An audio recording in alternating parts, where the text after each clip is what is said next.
Hi, I'm Dan Aubuchon, and welcome back to the Joy of Tennis Teaching. Happy 4th of July, and I hope you're enjoying Wimbledon. Today we're going to go into greater depth on myth number 5, that the toss is the most important part of the serve. Don't misunderstand me. I'm not saying you want to try to hit a bad toss. What I'm saying is the toss is determined by your motion. When you separate the toss and the serve into two separate areas, you're dooming yourself. You will never get a great serve if you do that. All the great servers in the history of the game had a continuous motion. Even Andy Roddick, whose motion went straight up in the air, had a very good rhythm on his serve. Tariq Benavides, who was Andy's coach when he was first on the tour, told me that that was the motion that Andy felt the most comfortable with, and so that's what they went with. But to this day, I think Andy Roddick is the only one to make that kind of motion work. There are many servers who try to imitate Andy Roddick on serve, and their serves are either very low percentage or just all in all crap, like most of the women's serves on tour.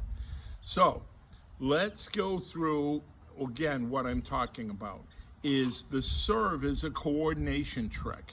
It's like juggling balls. When you're serving, you should be able to serve with your eyes closed. Now that wasn't a full motion because I'm restricted in the wheelchair, but for many, many years I've been doing eyes closed demos on my serve. And that is the trick to testing your rhythm. Do you make contact with the ball if you're doing an eyes closed serve? Yesterday we had our blind tennis program, and my student, who's completely blind for about 8 or 10 years now, serves beautifully. And it's because I never mentioned the word toss to him. He doesn't know there are two parts to the serve. He just gets his rhythm, gets both arms moving, and then makes corrections with his wrist. So what I want you to understand is there are two types of servers. There are toss-dependent servers, those who believe and argue like Luke Langford and John Schrupp and will not give up the argument that the toss is so important. And there are wrist-dependent servers. The toss-dependent servers are in big trouble when it's windy, when the sun's in their eyes, or when they get nervous. If those three things, any one of those three things happens, the serve falls apart. Look at Coco Gauff, beautiful serve motion, great server, except when it gets to be a very, very important tight situation, and then Coco has double fault problems.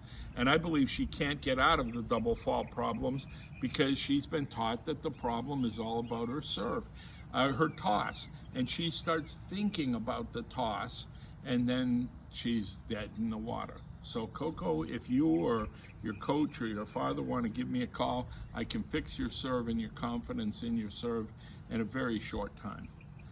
Now, the final story that I'm going to tell about the serve has to do with a tournament I went to in Las Vegas a number of years ago. It was the Tennis.com Open, and the second day of the tournament was the windiest place I've ever been at with tennis.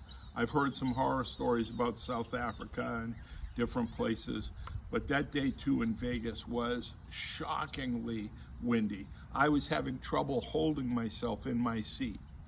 The first player up on that outside court that I was watching was Robin Soderling. I forget who Robin was playing, but Robin Soderling is a great player, but he's a big guy, 6'5", 6'6", and he's very much a toss-dependent server.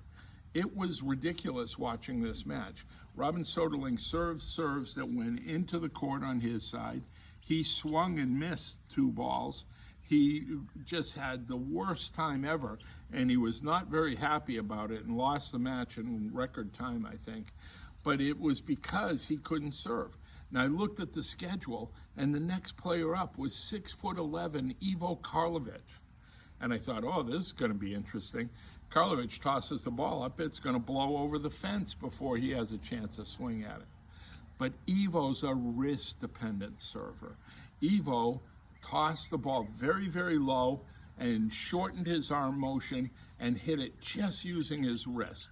Sort of like you see some of the old people at your club do that little wrist motion. And he served great and got them all in some of the worst conditions I've ever seen. So what do you want to be? Do you want to be a toss-dependent server, or do you want to be a wrist-dependent server?